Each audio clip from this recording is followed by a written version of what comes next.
I'm a female therapist, and a lot of females come to see me. Emotional eating comes up a lot. Emotional eating is something that's really strong with women, and something that we rely on a lot. Social media, if we want it to work for us, it's resetting with social media. Social media, the people behind social media really understand the dopamine highway, and they really want to hijack that dopamine highway to get that reward system.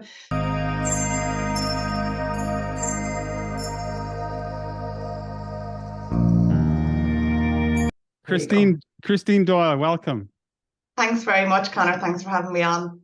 What's your background? What's your field, Christine? So I am a counsellor and psychotherapist, and I'm also a wellbeing life coach. I see people on a one-to-one basis mostly. I see clients one-to-one, and I really do focus on how our body and our mind is really interplays with each other. And I'm really interested in how we can support our mental health with our well-being. And that's really why I offer both in my practice. What is dopamine?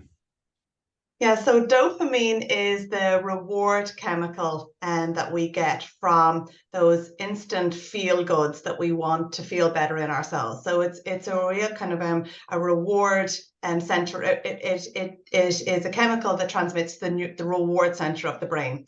And I suppose it is very much prevalent in modern society. It's that hit, it's that feel good, it's that the temporary feel good. And it can really be something that we all get hijacked on, and something that we can all really rely on maybe a little bit too much, and can overshadow other areas which can be more meaningful and offer us a better feel good than the cheap hit of dopamine. And in your work as a therapist, when people present to you, do you find that there are some areas more prevalent than others? Like, so are people presenting with, say, addictions, alcohol, pornography, social media? What are you finding is coming up? And is there something coming up more often than something else, if you like?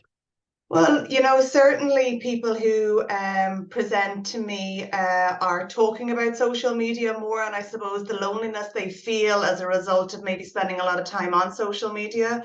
Addiction does come up with me as well, because I am sober. So I'm sober 2.5 years.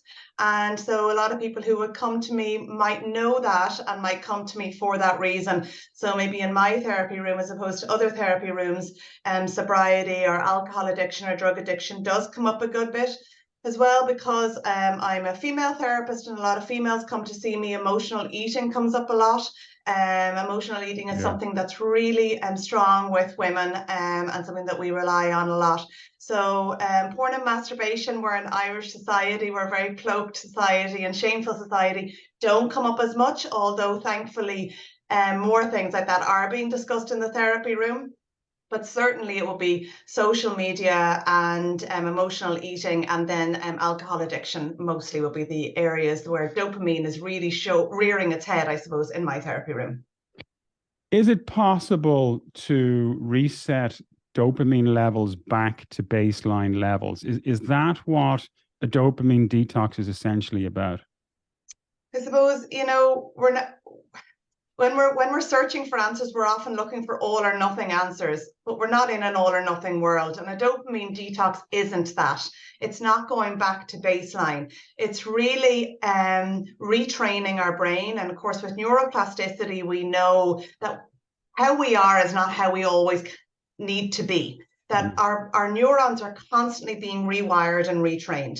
So it's the same with the reliance on dopamine and maybe pulling away from serotonin. Serotonin is another feel-good hormone, but it offers lasting happiness. It offers that feeling of contentment. So I would often differentiate them as serotonin. When we have lots of serotonin or lots of serotonin levels, we feel good. When we don't feel so good, we're looking for the feel good, which is the dopamine, and that's the quick hit. So yes, as we change our lifestyle or our environment that supports our well-being, we can focus more on serotonin, which is more meaningful and plentiful, as opposed to dopamine. And all of this starts with maybe going back to pulling back from some of the dopamine highs that are evident in each individual's life, because it's different for everyone, and having a bit of a reset. I wouldn't call it a zero, and I wouldn't call it, detox is kind of a funny word to use with dopamine, because we can't get rid of all dopamine. Nor should we. It's not something that we need to achieve for, but it's to become more aware of where maybe the cheap highs that we're getting and where that can cloud the more meaningful or permanent happiness that we deserve. So that's what a dopamine detox really is there for. And do you find that there are certain personality types that are more vulnerable to addiction? For example, you mentioned that women would be more vulnerable to, say, emotional eating. What do you find in terms of men and, say, young men or young women? Are there certain vulnerabilities that they should be mindful of? Well, I mean, I think with all young men and young women, social media is definitely the biggest one that we need to be really mindful of.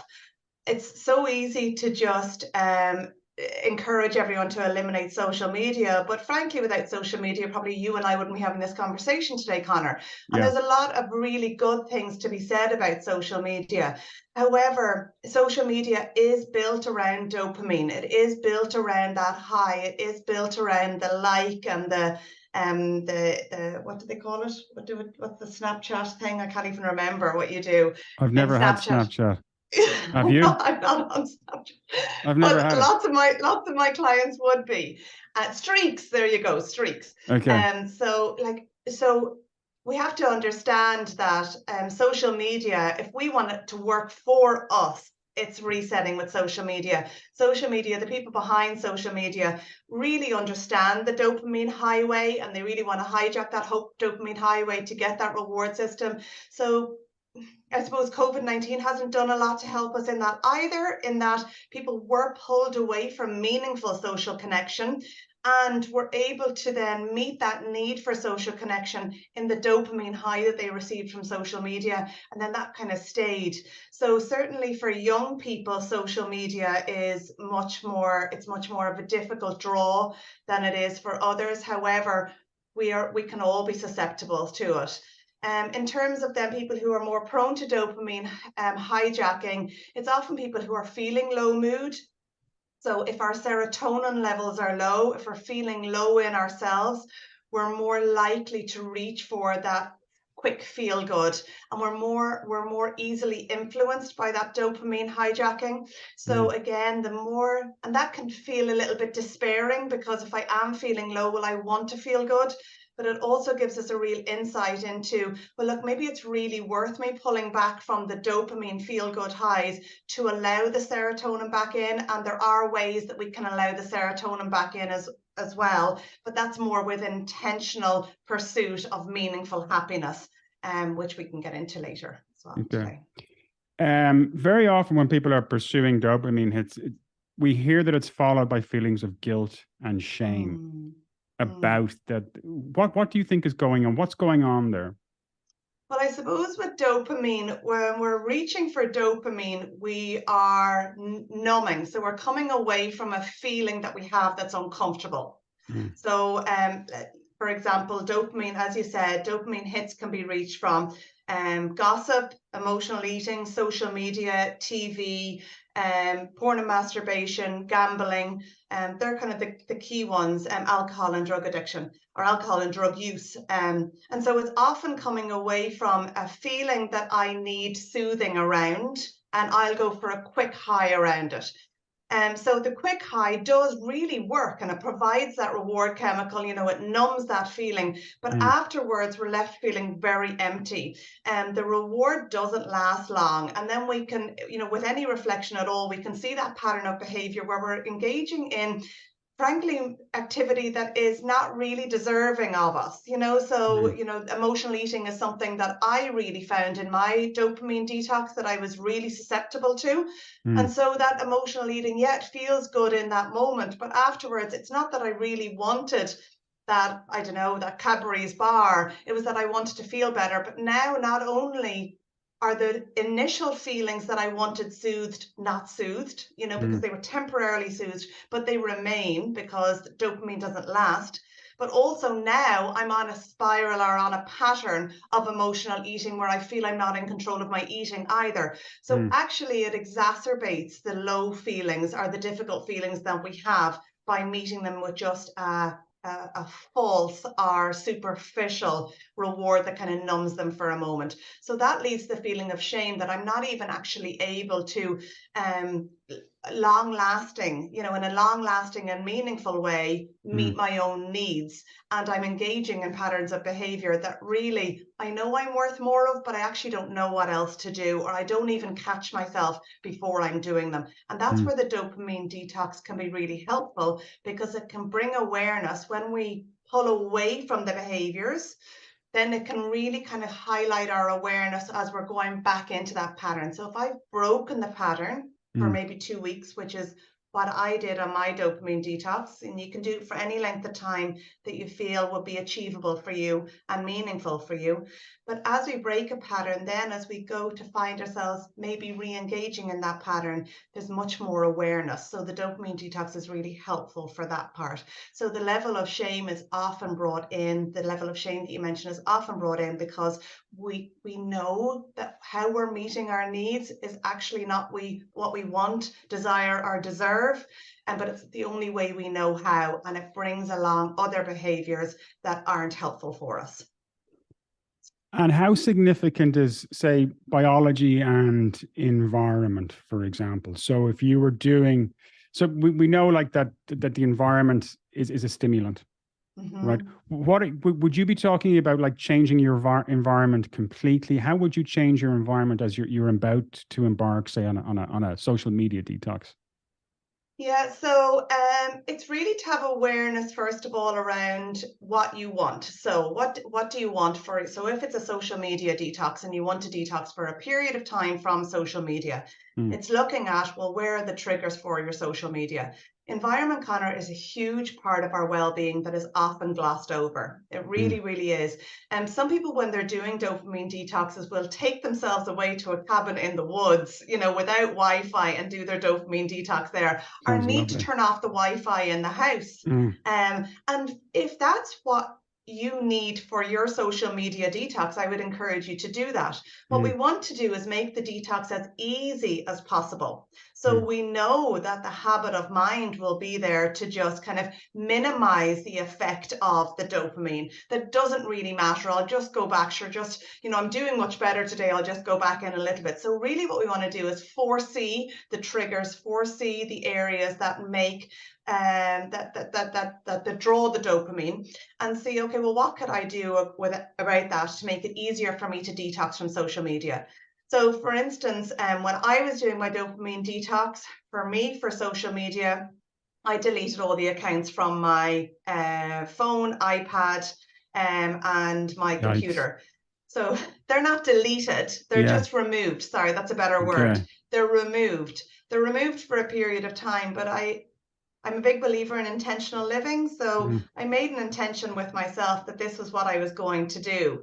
I am on Instagram a good bit for my business. So I did, kind of say on my page that I would be doing this if anyone wanted to do it along with me, and also to feedback how it was done. I let my family and friends know that, just by way of, conversation, that this was something that I was going to be doing.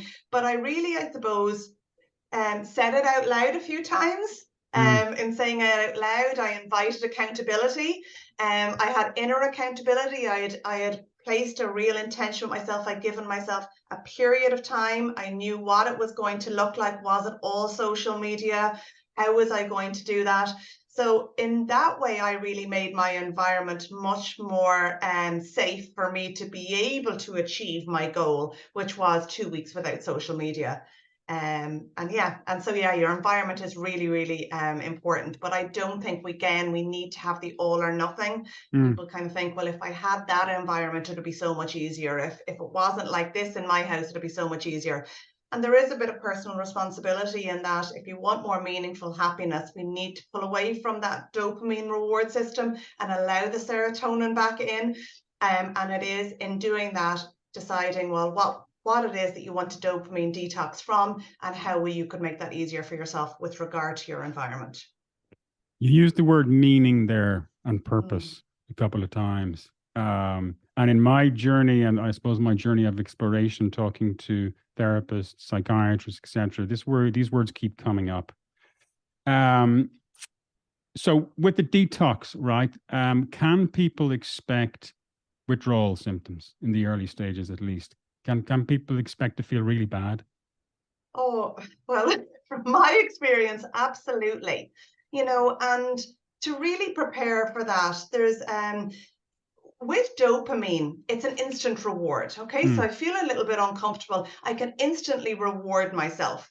So that uncomfortable feeling is met very, very quickly. Okay, when we're inviting serotonin back in, we have a life that is more comfortable, that's less prone to those uncomfortable feelings. But in the interim, yeah, we have these uncomfortable feelings and no real means to meet it. Okay, so in the interim where you are feeling those uncomfortable feelings, first of all, to be really aware of them, not to be scared of it. Some people can feel, oh my God, I felt that uncomfortableness 20 times today, whereas I felt I really didn't check social media that much, or I wasn't really prone to emotional eating that much, or I didn't feel alcohol had as much of a draw on my life as it did.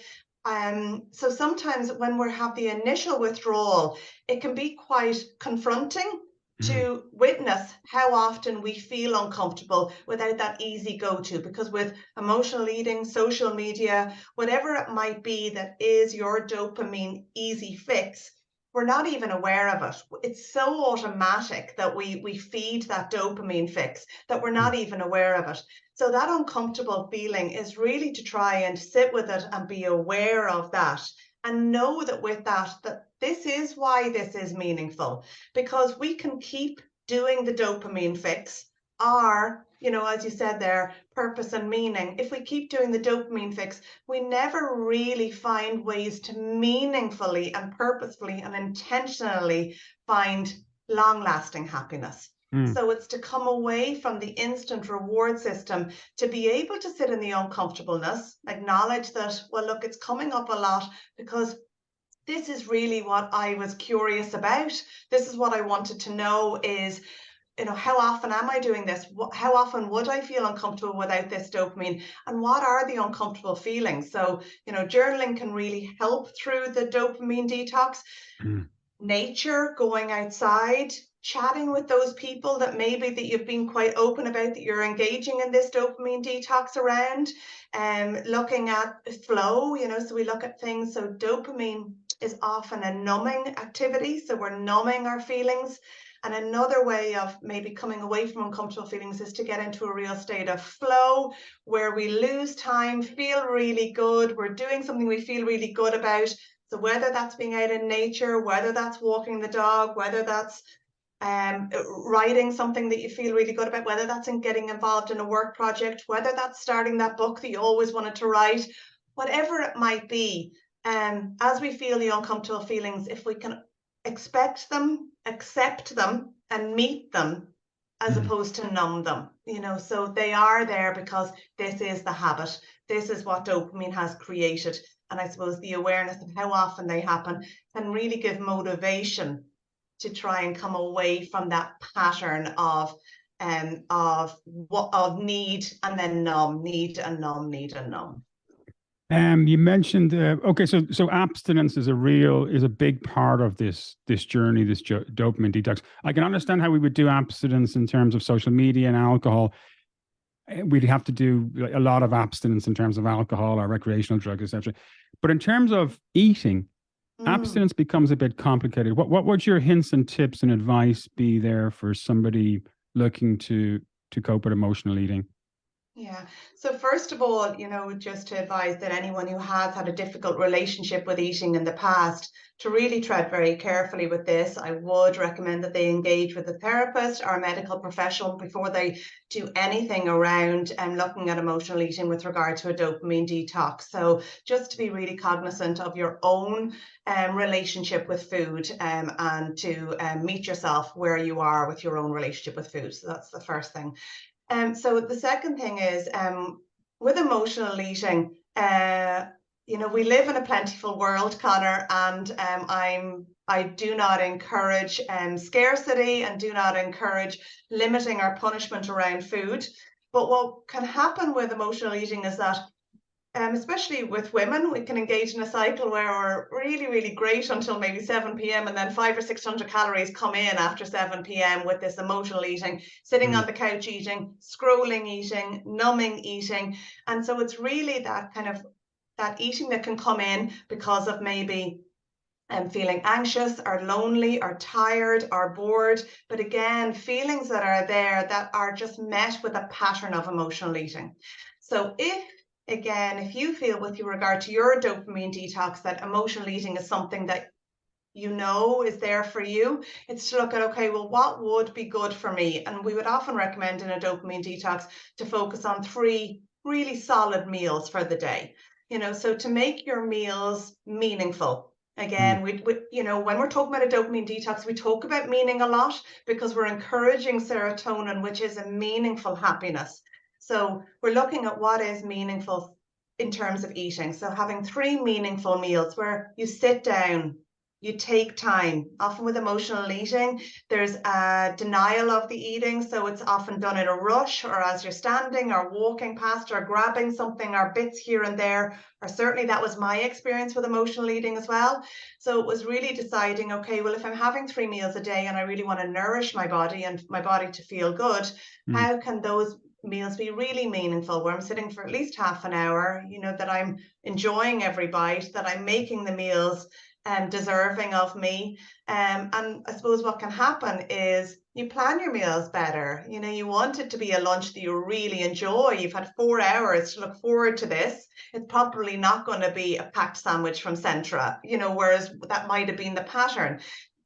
It encourages, I suppose, food that you deserve and food that feels really good for you. So emotional eating detox would often look like 3 meals a day, but may also include 2 snacks a day as well, if that's what your requirements are. But again, it's to have intentional what they are and maybe not hijack that sugar high and low or the glucose high and low so much. So to be aware of how you can nourish your body in a meaningful, long-lasting way that isn't susceptible to too much glucose that can set your mood going up and down as well. Okay, so walk me through the process. You did your own detox. Was it emotional eating and social media, or was it one or the other? Or which one was it did you focus on? So as I said, I'm sober anyway, so that was kind of knocked on the head for me. So it was emotional eating, TV, and social media. Yeah, emotional eating, it was the 3. All at the same time. All at the same time, yeah. I did do it during the summer, Conor. I would recommend it during the summer, because you're outside a lot.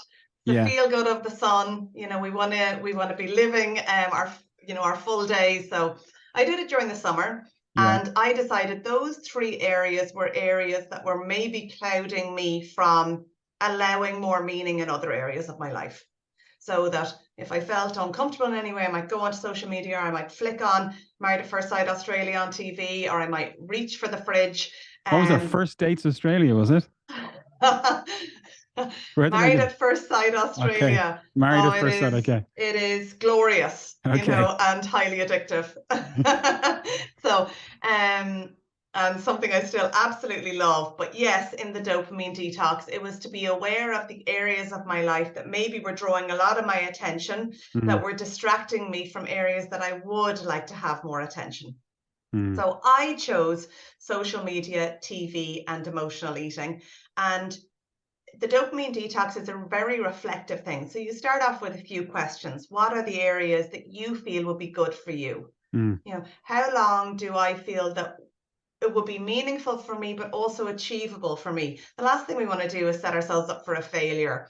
And we're often in a kind of a very push society or scarcity society. We don't really want to do that. So we want to make it very inviting, achievable, easy, so that it's something that we can really engage in. So I set 2 weeks. Some people do 4 weeks. Some people, I'm sure, do longer. Some people do 1 day.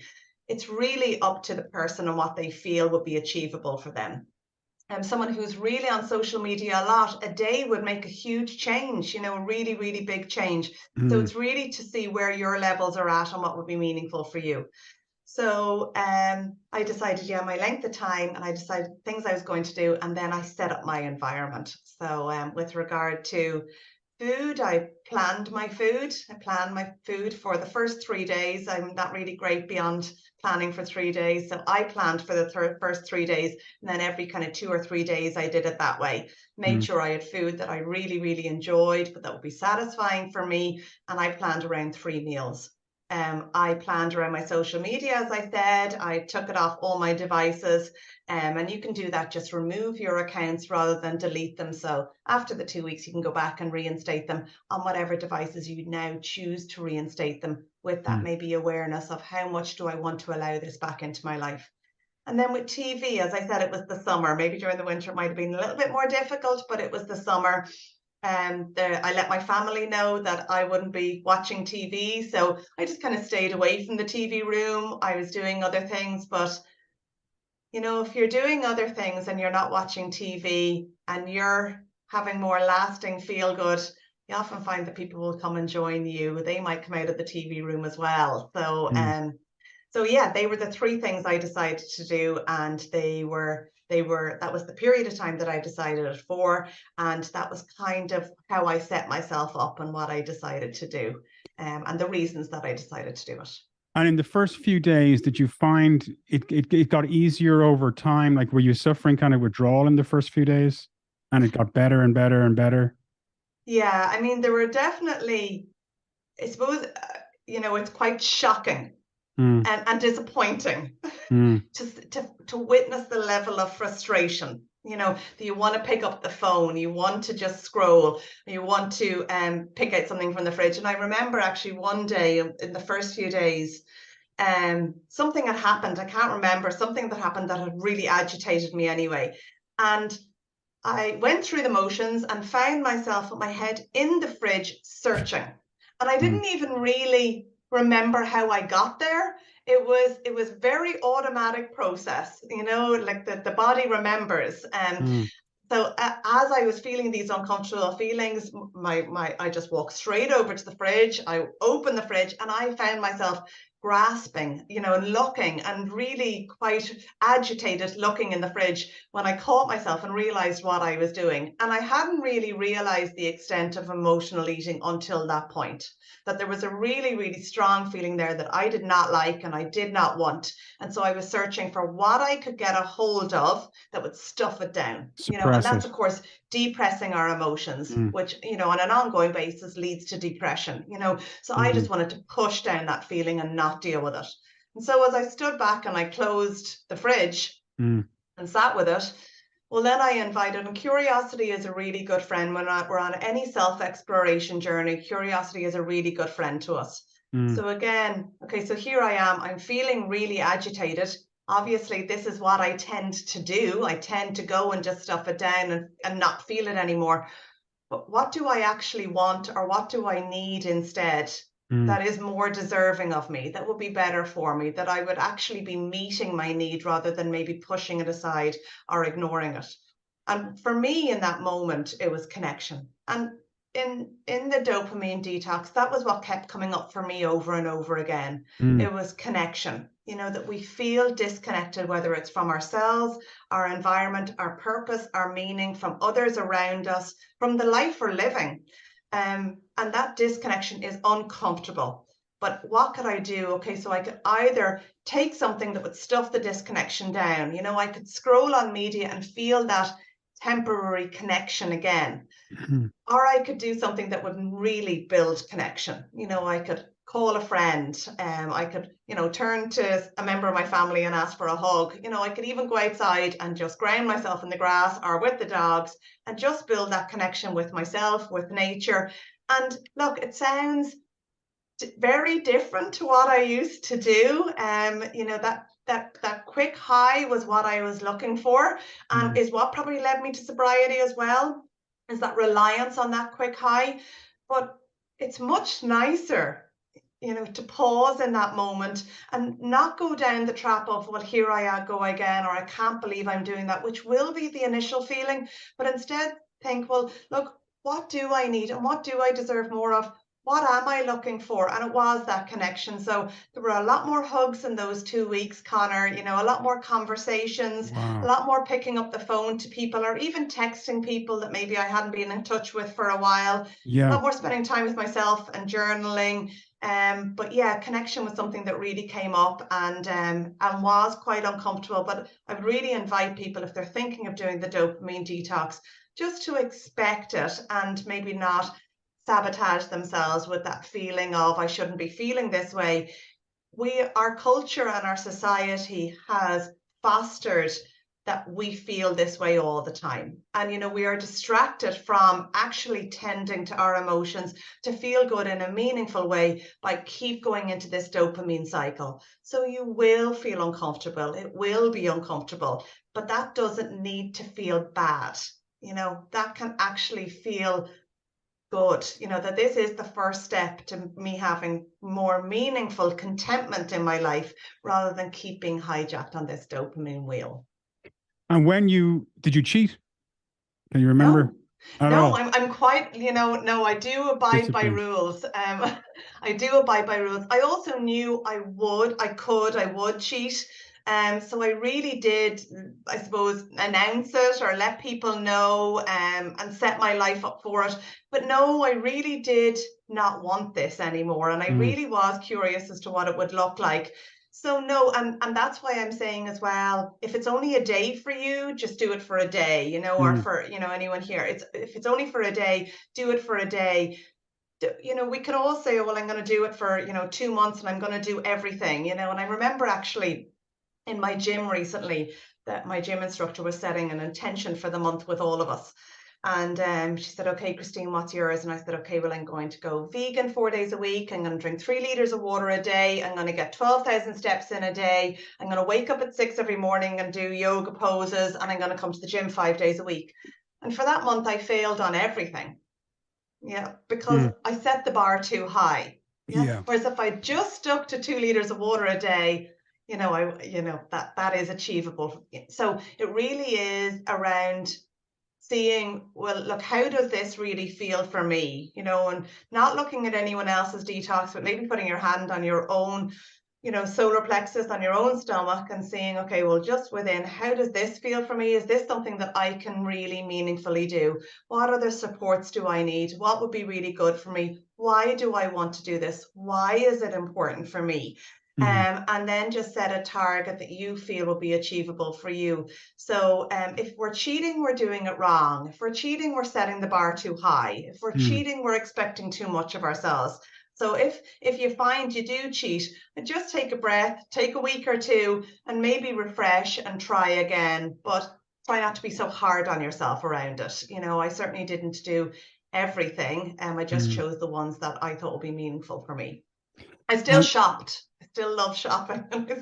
Which is a big one. It's a huge one. It's a shopping. Big one. Yeah. Because I even get a huge rush when I buy something nice. It's all the time. I mean, I love shopping, but yeah. No, so you completed the whole shopping detox. You've done that as well, right?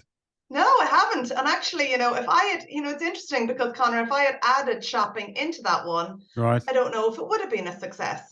Right. So I purposefully didn't add shopping in. Not that, I'm sure I could go 2 weeks without shopping, but in that 2 weeks, I didn't want to fail. So I really looked at the parameters that I felt were achievable for me, weren't too much for me, that were kind and inviting for me and something that I really wanted to do, but I didn't beat myself up. I didn't set the bar too high. Shopping might be something, I might look into again, but maybe not this week. So I think the lesson here is, number one, don't overextend yourself. And number two, don't try and detox from everything at the one time necessarily. You can do a staged process. Don't set yourself up for failure. Bite-sized chunks. You can do a 1-day detox next week, and then in a couple of months' time, do a 1 week one, and you can build that way. And that sense of accomplishment that you get every time you complete it will reinforce your desire to do it again and again and again, and build that habit, right? That's exactly it. Because once you do one detox, I mean, I loved it. I absolutely loved it. I was a little bit sad that the 2 weeks were over. And, you know, there are things that I did keep in place and other things slipped. But when I think of that detox now again, or if I set it up for next week, I will be really looking forward to it. So as we start to pull away from that dopamine that has maybe kind of a control over us rather than us a control over it, we reset ourselves in a life that is more serotonin based. And serotonin is where our mood is better. We do feel good. And when we feel good, we don't need the feel goods, you know, so we actually feel good. And so as you do a dopamine detox, and many people do, then they go back and they do one maybe once a quarter or once or whatever. But there's no need to set up loads of rules around when to do it again. What's really inviting is knowing that I have done that. And actually, if I start to feel maybe that I'm kind of going into social media a bit too much, or that I'm on Married at First Sight Australia on a loop and a loop and a loop, or my head is stuck in that fridge again, that's awareness then to me that, look, maybe I might like to do that dopamine detox again. And that it's always an invitation. I know how to do it. It's achievable. It feels really good. Feels really good to kind of take back control over what you decide to do in your life, or how you decide to give your day, or how you decide to feel good. So yeah, most people who do a dopamine detox don't really end there. Whether they do it on a shorter term basis or a longer term basis, whether they do it a couple of times a year or even just a day here and there, knowing that that actually really does help me feel good is what we're all after all the time, and actually what we're after in the dopamine search. But it's actually in coming away from the dopamine that we really achieve it and feel it. So post your dopamine detox, you came out of it. Did you revert to your old habits and patterns quickly? How did you taper off, if you like? What happened on the day? Did you have a big party of food and Married at First Sight the next day? Was that what happened? No. No, like it was funny. As I said, I was reluctant to come away from it. So social media is something that I'm still really considering. I don't know, did you see recently Matt Haig came off social media? He's just someone that I really admire. He's an author and really introspective guy. And he just said, goodbye internet, hello life. Which I thought was quite poignant. And, you know, we had a real realization that social media was too much for him. But for me, I still don't have social media on my phone. So I have social media now only on my iPad, and my iPad is only in my therapy room, which is here. And so I only use it for work. I don't have personal accounts, but I do have a professional account. And I really do get great interaction with that professional account. And I use it to interact with people on a meaningful level. So I really enjoy that. But I have muted a lot of people. So we can mute without unfollowing. So it's less offensive to anyone else. And I have muted any account that just didn't really feel good for me. So as I went back into social media, I was much more aware of where I was feeling good and laughing along and feeling that real engagement with people that I really do have on social media, and other accounts that for no reason other than it wasn't good for me, just didn't really feel good. So I went in and I muted a lot of accounts. I'm much more curative in my social media feed and much more aware of what I put out there as well. So I think, again, we don't live in an all or nothing society, Conor, and it would be easy just to kind of go, well, I'm just not going to do any of that anymore. But I think I would have been cutting off my nose to spite my face. So it is something, though, that it's easy to lose some of those parameters. So it's easy to kind of, you know, fall down the rabbit hole of it a little bit. So I am very reflective in social media and will find at times that I'm not feeling good in myself. And so I'll look at my social media and see, okay, well, what's going on at my social media that maybe isn't helping this, or isn't that right environment for me to allow myself to feel good. So although I'm back in social media with a much more aware and curious mindset, and I do kind of check in and see, and I do put limits on myself. If I had it on my phone, every school run, every pickup, every collection, every moment of kind of feeling a little bit uncertain of myself, I am sure I'd be picking up my phone and on social media. So I do make it easy for myself, and I put limits on myself so that the environment around me isn't really a social media friendly environment. So I do, I do keep some of those up. And finally, then you mentioned sobriety and 2.5 years off alcohol, on a totally unrelated subject. How have you find, like, first of all, why did you decide to do that? And how have you found your life has changed since completely leaving alcohol, the alcohol world behind? Yeah, it's a huge change, and a huge topic, something I could talk forever about. But I suppose honestly, I really believe that we all have the capacity for so much happiness. I really do believe that. And it really is dependent on a number of things, on our mindset, our environment, and our lifestyle. And for me personally, I felt my mindset was quite gentle. My environment is good. I have a lovely home. There's nothing that's chaotic or anything in my environment. But my lifestyle didn't really support the balance that I wanted in my life. And it felt a little bit at odds with what I knew I wanted, but what I was doing, so my behaviors weren't really reflective of who I am.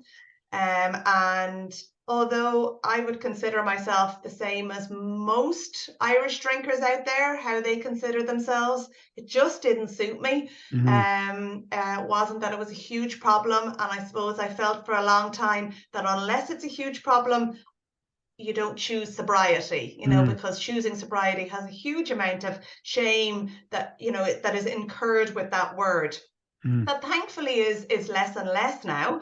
But 2.5 years ago, I did feel that, and there was a lot of feeling around me when I chose sobriety, but it was really aligned with how I wanted to live my life and the lifestyle that I wanted, and also what I knew would be a gentler pace of life for me. So that was really why I chose it. And what made it really easy was my husband chose it the same time.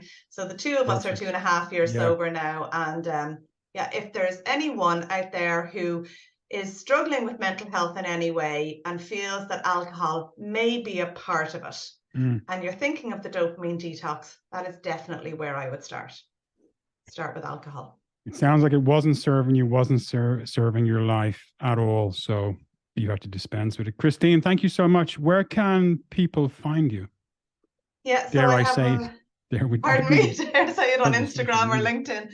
So I'm on Instagram and LinkedIn, Christine Doyle Psychotherapy, and I have a website, christinedoyle.ie, and you can contact me there. And thanks a million again, Conor, for having me on. I enjoyed the conversation. So did I. That was really fantastic, really informative.